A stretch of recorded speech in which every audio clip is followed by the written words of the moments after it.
सज्जनों, सभी भक्तजनों, सभी श्रोता बंधुओं, सबको सादर नमन वंदन करते हुए श्री रामचरितमानस के सुंदर कांड से कुछ चौपाइयां आप सभी तक पहुंचा रहा हूं। मित्रों, किसी भी प्रकार की यदि त्रुटि होती है उसके लिए मैं क्षमा प्रार्थी हूं सज्जनों। और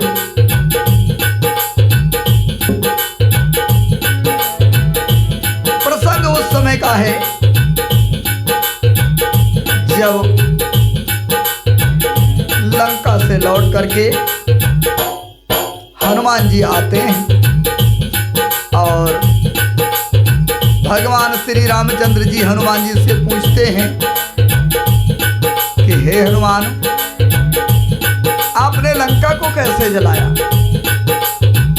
हनुमान जी कहते हैं, प्रभु जिस पर आप प्रसन्न हो, आपकी कृपा जिस पर हो, कोई भी कार्य कठिन नहीं है उसके लिए। सज्जनों, यह कार्यक्रम आप सभी तक अर्जुन सिंह लोधी राजपूत चैनल के माध्यम से पहुंच रहा है। आप सभी अर्जुन सिंह लोधी राजपूत चैनल को सब्सक्राइब कीजिए। नातेदार, रिश्तेदार, भाई पटीदार सभी को सब्सक्राइब करवाइए और लाइक कीजिए, कमेंट कीजिए, शेयर कीजिए। तुलसीदास जी ने पहले दोहे के माध्यम से लिखा है। हनुमान जी कह रहे हैं भगवान श्री रामचंद्र जी से,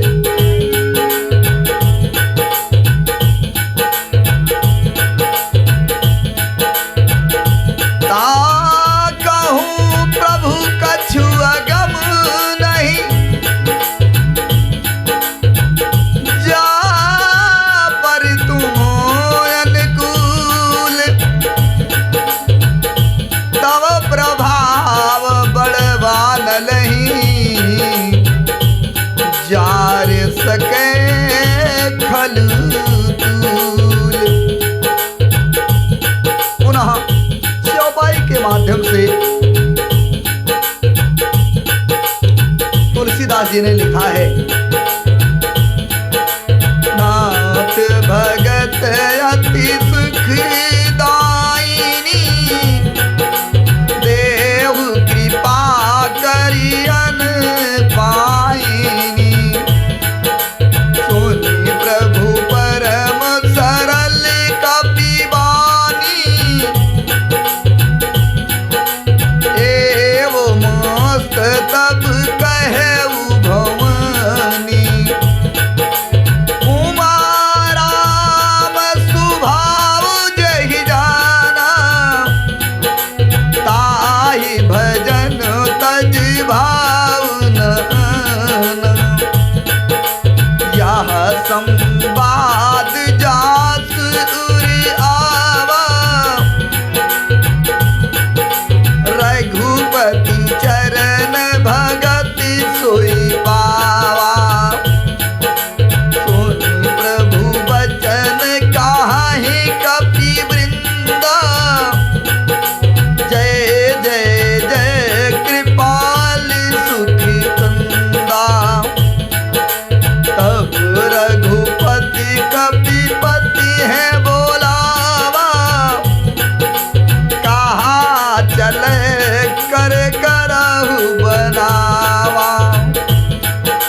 निश्चल भक्ति कृपा करके दीजिए। हनुमान जी की अत्यंत सरल वाणी सुन करके शिव जी कहते हैं कि हे भवानी, प्रभु रामचंद्र जी ने एवं मस्तु यानी ऐसा ही हो कहा, यानी वरदान दिया हनुमान जी को। हे पार्वती, जिसने राम जी का स्वभाव जान लिया उसे भजन छोड़कर दूसरी बात ही नहीं सुहाती। यह स्वामी सेवक का संवाद हृदय में जिसके आ गया वही रघुनाथ जी के चरणों की भक्ति पा गया। प्रभु के वचन सुनकर वानरगण कहने लगे, हे कृपाल, आनंद कंद राम की जय हो, जय हो, जय हो। तब रघुनाथ जी ने कपिराज सुग्रीव को बुलाया और कहा कि अब चलने की तैयारी करो, अब विलंब किस कारण किया जाए, वानरों को तुरंत आज्ञा दो। भगवान की यह लीला रावण वध की तैयारी देखकर बहुत से फूल बरसा करके हर्षित होकर के देवताओं ने आकाश से अपने अपने लोकों को प्रस्थान किया। वानर राज सुग्रीव ने जल्दी ही वानरों को बुलाया। शीघ्र ही सेनापतियों के समूह आ गए। वानर भालुओं के झुंड अनेक रंगों के हैं, उनमें कोई किसी प्रकार का है, कोई किसी प्रकार का है, और सभी में अतुलनीय बल है। तुलसीदास जी ने पुनः चौपाई के माध्यम से लिखा है,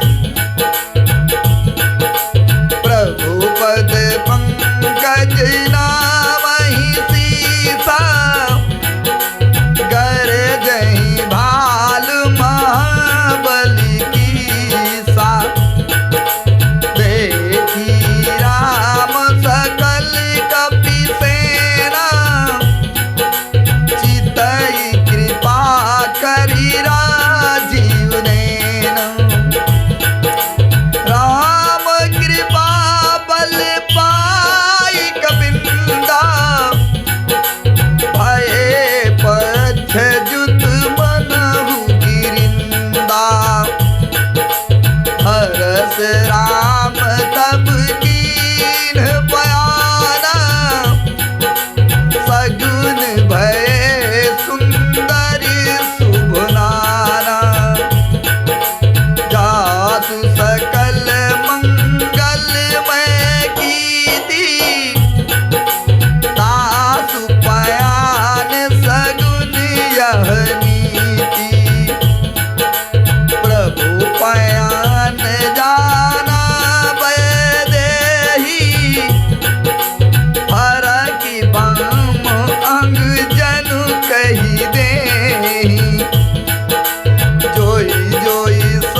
सही सकी ना भारी उदार यही पति बार बार मोही गही दसन पुनि पुनि कमठ पुष्टि कठोर शोकिम सोई रघुवीर रुचिर परिस्थित रघुवीर रुचिर पयान परिस्थित जान परम सुहामनी जनु कमठ खर परिसर पुराज सो लिखति अभी चल पामनी यही विधि जाई कृपा निध उतरे सागरी तीर चाहता लागे खान फल भाल विपुल कपिबीर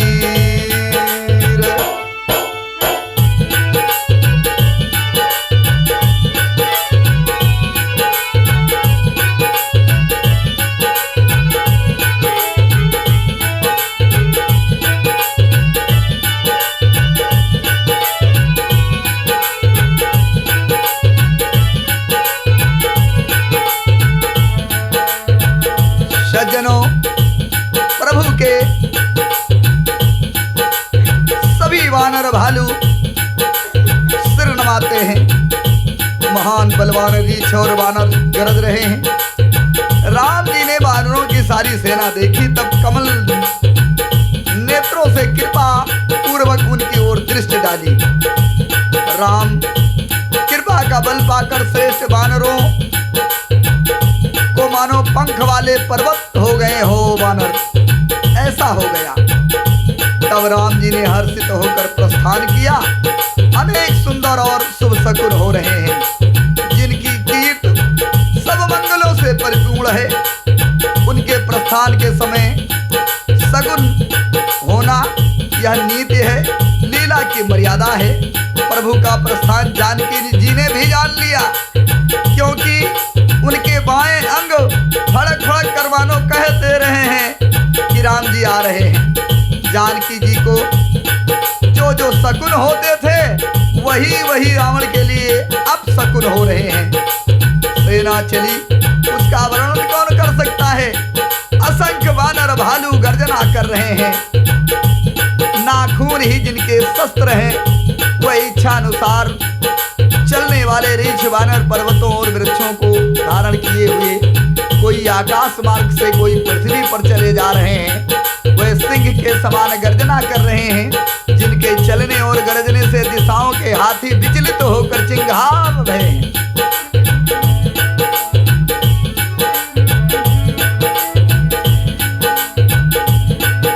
सभी दिशाओं में हाथी चिंगारने लगे, पृथ्वी डोलने लगी, पर्वत चंचल हो गए, कांपने लगे और समुद्र खलबला उठे।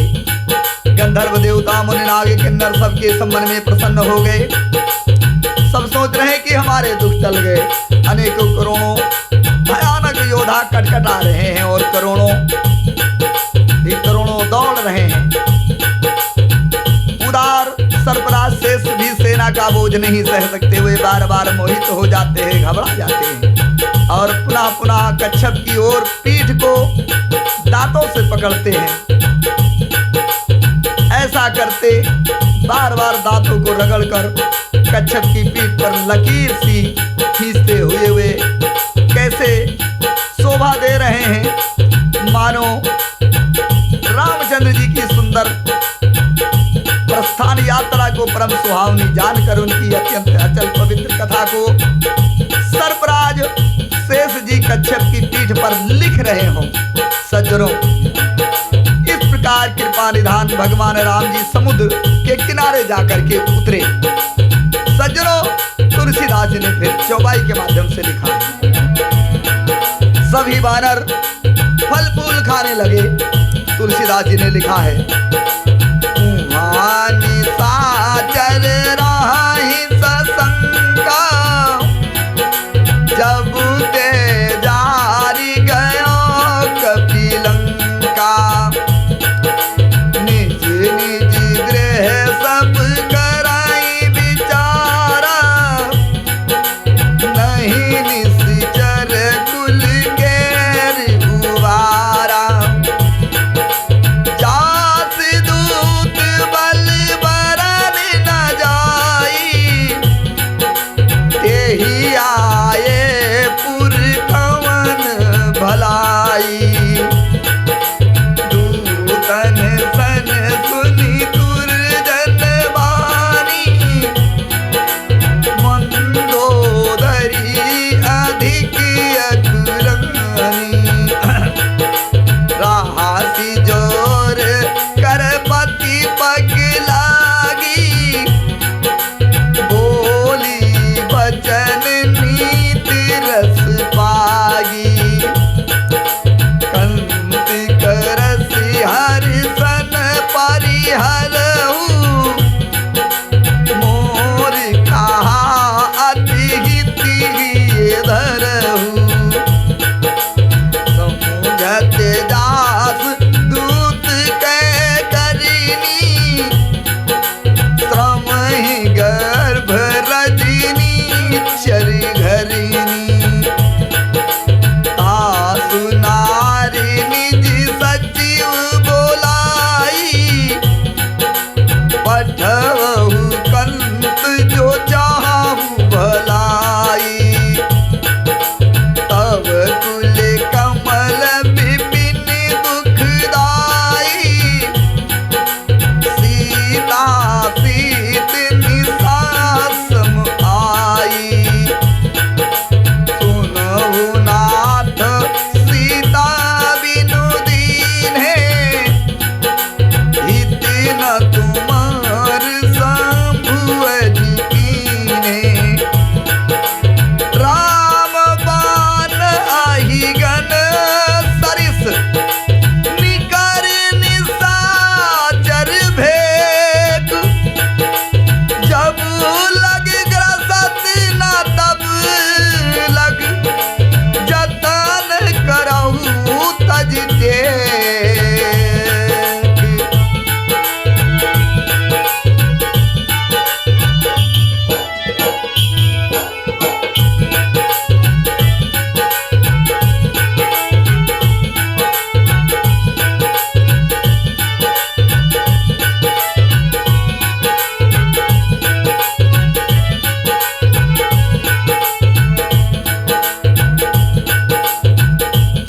मित्रों, उधर जब से लंका में हनुमान जी लंका को जला करके आए, तब से लंका के राक्षस बहुत भयभीत रहने लगे। अपने अपने घरों में सब सोचते हैं, विचार करते हैं कि राक्षस कुल की रक्षा का अब कोई उपाय नहीं है, जिसके दूत का बल का वर्णन नहीं किया जा सकता, उसके स्वयं नगर में आने पर कौन भलाई है। हम लोगों की बड़ी बुरी दशा होने वाली है। दूतियों से नगरवासियों के वचन सुन करके मंदोदरी बहुत व्याकुल हो गई और अपने पति रावण से हाथ जोड़ करके कहने लगी कि हे पतिदेव, श्री हर से विरोध छोड़ दीजिए, मेरे कहने को अत्यंत ही हित जान करके हृदय में धारण कीजिए। जिनके दूत की करनी का विचार करते ही राक्षसों की स्त्रियों के गर्भ गिर जाते हैं। हे प्यारे स्वामी, यदि भला चाहते हो तो मंत्री, कहा मंदोदरी ने कि अपने मंत्री को बुला करके उसके साथ उनकी स्त्री सीता को भेज दीजिए, और सीता आपके कुल रूपी कमलों के वन को दुख देने वाली जाड़े की रात के समान आई है। हे नाथ, सुनिए, सीता को दिए बिना शंकर जी और ब्रह्मा जी के किए भी आपका भला नहीं हो सकता। रामचंद्र जी के बाण सर्पों के समूह हैं और राक्षसों के समूह मेढक के समान हैं। जब तक वे इन्हें ग्रस नहीं लेते, निगल नहीं जाते, तब तक हट छोड़ करके ये उपाय कर लीजिए। मंदोदरी ने कहा। सज्जनों, तुलसीदास जी ने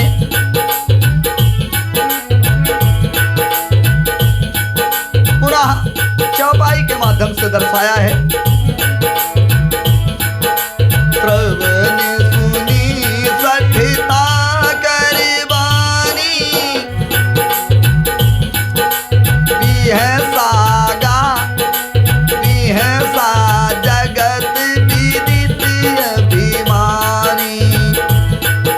सुभय सभय सुभाव नार कर साजा, मंगल महु भय मन अति काचा। जो आवे मर कट कट काई, जियहि बिचारे निश्चर खाई। कभी लोक पूजा की त्रासा, तासु नार सभीत बड़हासा। असी कही बिहसता ही उरलाई, चले वो सभा ममता अधिकाई। मंदोदरी हृदय कर चिंता, भयव कांत पर विधि विपरीता। बैठे वो सभा खबर यस पाई, सिंधु पार सेना सब आई। बूझसी सचिव उचित मन कहु, बूझस सचिव उचित मत कहु। तबो सब ते सब हसे मस्ती करी रहु। जितेहु सुरासुर प्रभ समराही, नर वानर केहि लेखे माही। सचिव वैद्य गुरु दीन, जो प्रिय बोले भयास। राज धर्म तन तीन कर, होई बेगी नास।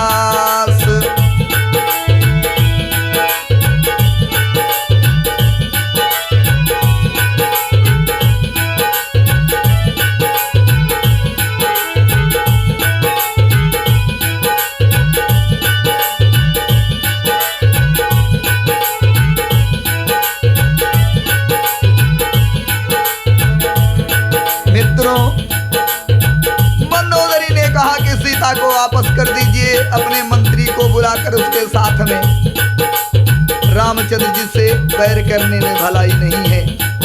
मूर्ख और जगत प्रसिद्ध अभिमानी रावण कानों से उसकी वाणी सुन करके खूब हंसा और बोला, स्त्रियों का स्वभाव सचमुच ही बहुत डरपोक होता है। रावण ने कहा मंदोदरी से, मंगल में भी भय करती हो? तुम्हारा मन बहुत ही कच्चा है, बहुत ही कमजोर है। मंदोदरी से रावण ने कहा, यदि वानरों की सेना आवेगी तो बेचारे राक्षस उसे खाकर अपना जीवन निर्वाह करेंगे। लोकपाल भी जिसके डर से कांपते हैं, उसकी स्त्री डरती हो, यह बड़ी हंसी की बात है। रावण ने मंदोदरी से कहा। रावण ने ऐसा कह करके हंसकर उसे हृदय से लगा लिया और ममता बढ़ाकर अधिक स्नेह दर्शाकर वह सभा में चला गया। मंदोदरी हृदय में चिंता करने लगी कि पति पर विधाता ही प्रतिकूल हो गया है। ज्यों ही वह सभा में जाकर बैठा, उसने ऐसी खबर पाई कि शत्रु की सेना समुद्र के उस पार आ गई है। उसने मंत्रियों से पूछा कि उचित सलाह कहिए, अब क्या करना चाहिए। तब वे सब हंसे और बोले कि चुप किए रहिए, इसमें सलाह की कौन सी बात है। आपने देवताओं और राक्षसों को जीत लिया है, तब तो कुछ भ्रम ही नहीं हुआ। फिर मनुष्य और वानर किस गति में है, किस गिनती में है। मंत्री, वैद और गुरु, ये तीन अगर भय या आशा से प्रिय बोलते हो तो राज, शरीर और धर्म, इन तीनों का शीघ्र ही नाश हो जाता है। सज्जनों, तुलसीदास जी ने पुनः चौपाई के माध्यम से लिखा है, कोई रावण कहु बनी सहाई, आसुदूत करहि सुनाई सुनाई, अवसर जान विभीषण आवा, भ्राता चरण शीशु देहि नवा, पुनि सिरुनाई बैठि निज आसन, बोला बचन पाई अनुशासन, जो कृपाल पूछिहु मोहे बाता, मति अनुरूप काहू हित ताता, जो आपन चाहे कल्याणा, सुजस सुमति सुभगति सुख नाना, सो पर नार लीलारी गोसाई, तजाऊ चौथी के चंदी की नाई, 14 भुवन एक पति होई, भूत द्रोह तिष्ठई नहीं सोई, गुण सागर नागर नरि जोऊ, आलाप लोभ भली कहाई न कोऊ, काम क्रोध मति लोभ सब नाथ नरकी के पंथ, सब परिहर रघुवीर, भजहु भजहि जेहि संत।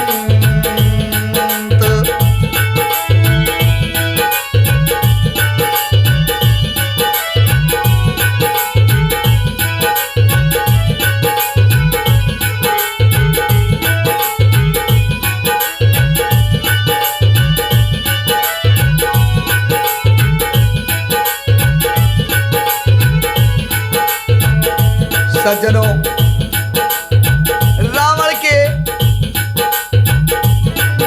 लिए वो भी वही सहायता आ बनी। मंत्री उसे सुना सुना कर मुंह पर स्तुत करते हैं। इसी समय अवसर जानकर विभीषण जी आ गए। उन्होंने बड़े भाई के चरणों में सिर नवाया। विभीषण जी ने रावण के चरणों में सिर नवाया। फिर वे सिर नवाकर अपने आसन पर बैठ गए और आज्ञा पा करके विभीषण जी बोले, हे कृपालु, जब आपने मुझसे बात यानी राय पूछी है तो मैं कह रहा हूं कि हे तात, मैं अपनी बुद्धि के अनुसार आपके हित की बात ही कहता हूं। जो मनुष्य अपना कल्याण, सुंदर यश, सुबुद्धि, शुभ गति और नाना प्रकार के सुख चाहता हो, वह हे स्वामी पर स्त्री के ललाट को चौथ के चंद्रमा की तरह त्याग दे। अर्थात जैसे लोग चौथ के चंद्रमा को नहीं देखते हैं, लोग चौथ की चंद्रमा को देखने से दोष लगता है, उसी प्रकार पर स्त्री का मुख ही न देखें। 14 भुवनों का एक ही स्वामी हो, वह भी जीवों से बैर करके ठहर नहीं सकता, नष्ट हो जाता है। जो मनुष्य गुणों का समुद्र और चतुर हो, उसे चाहे थोड़ा भी लोभ क्यों ना हो जाए तो भी कोई भला नहीं कहता। हे नाथ, विभीषण ने कहा रावण से कि हे नाथ, काम क्रोध मद लोभ ये सब नरक के रास्ते हैं। इन सब को छोड़ करके रामचंद्र जी को भजिए, जिनको सारा संत समाज ऋषि मुनि भजते हैं। सज्जनों, इस प्रकार विभीषण जी रावण से कहते हैं और आज का प्रसंग यहीं समाप्त कर रहा हूं। एक बार प्रेम से बोलिए श्री राम भक्त विभीषण की।